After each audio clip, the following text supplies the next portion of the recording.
this video I'm going to show you how to add an action effect in the Keynote app.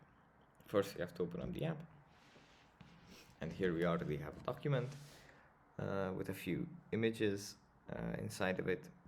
From here we just click on the image to which we want to add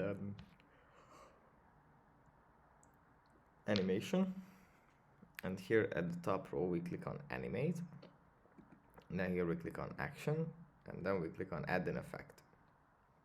And here let's say we have a move action. Let's click on this.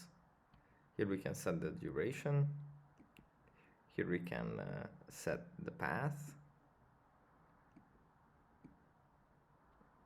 like so,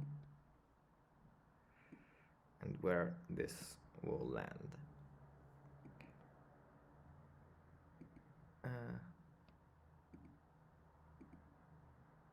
And yeah,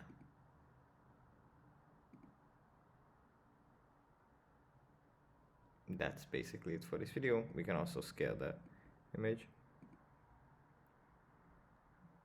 Thanks for watching, and I'll see you in the next one.